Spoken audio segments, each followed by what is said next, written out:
Powered by the Montana Television Network. Montana This Morning continues on Montana's News Leader. Spewing lava from the Kilauea volcano has now destroyed almost 30 homes on Hawaii's Big Island. I'm John Schumo in New York, and I'll have the very latest. And closer to home, Bozeman City Commission wants to build a new public safety facility to house police, courts, and the fire department. Coming up, why officials say it's easy for voters to understand what it's all about. Good morning, 6:30 on this Monday. Chet Lehman with you here. Missy O'Malley is off. Matt Elwell has our forecast in a moment. Our top story, at least 26 homes have now been destroyed by Hawaii's Kilauea volcano, and scientists say there's no indication the eruptions are slowing down. Authorities have evacuated more than 1,700 people, many of whom are terrified they will never get to go home again. CBS's John Schumo has the latest.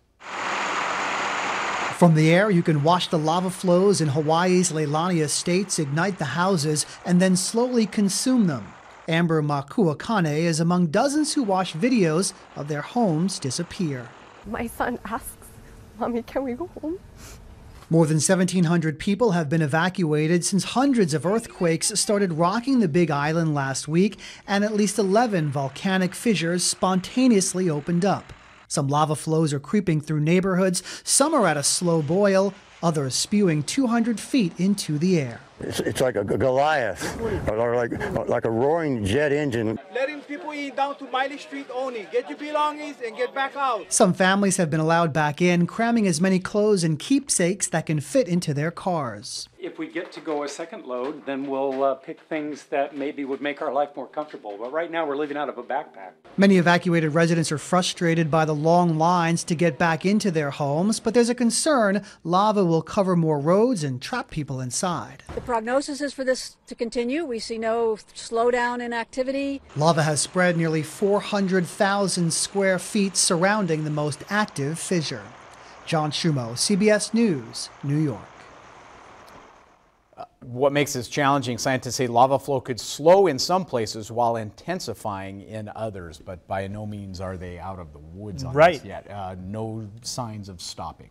It's amazing stuff, Mother Nature right there. Much nicer here, Mother Nature being much more kind to us. It's warm, it's not quite that warm. No, for sure. But our temperatures are on the milder side this morning. Most areas in or around the 40-degree mark, 30 out toward West Yellowstone though.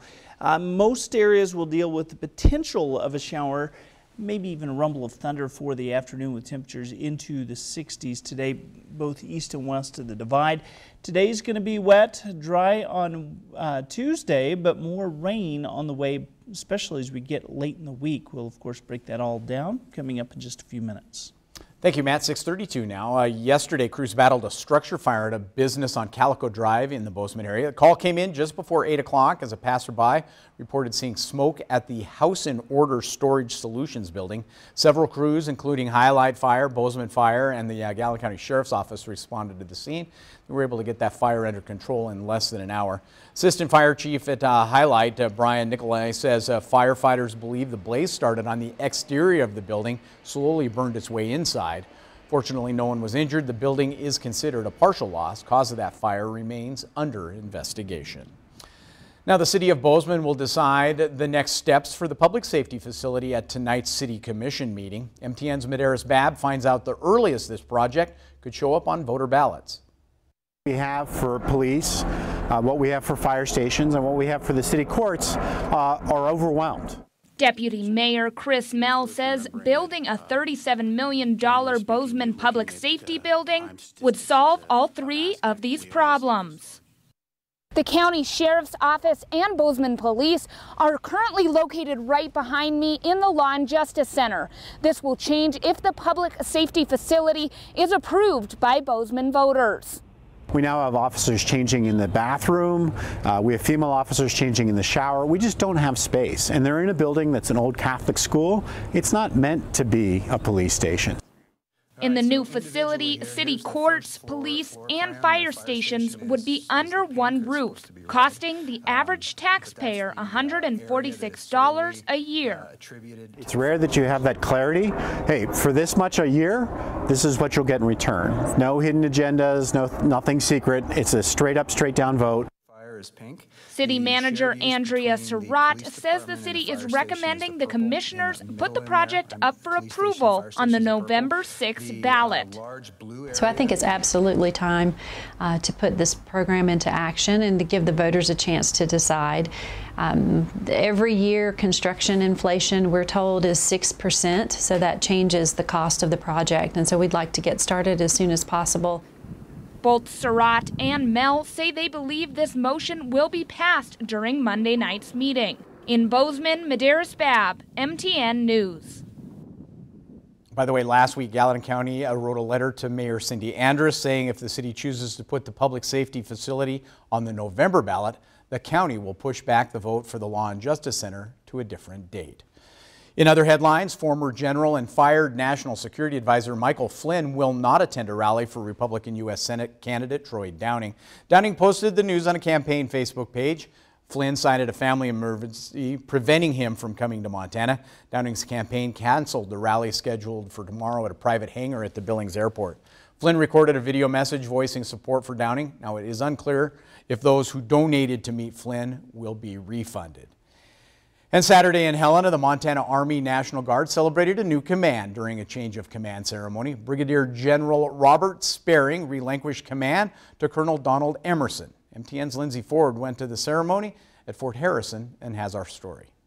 Thank you so much.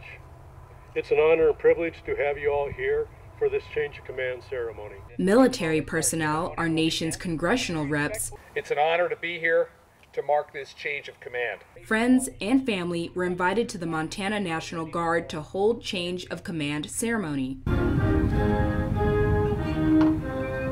Brigadier General Robert Sparing relinquished command to Colonel Donald Emerson. Colonel Emerson brings an outstanding experience level with him. He's a top-notch professional officer, and he'll do an outstanding job. Robert Sparing has served for 43 years and said Emerson has worked with him in many different positions throughout his military career. It was a great ceremony. It's been great serving with General Sparing. 25 years ago when I was a platoon leader, he was a company commander. I can't thank him enough for his service and all the sacrifices he's made. Donald Emerson's wife, Andy Emerson, said she is always proud of her husband, but Saturday was something special. I'm very proud of him. He has worked very hard.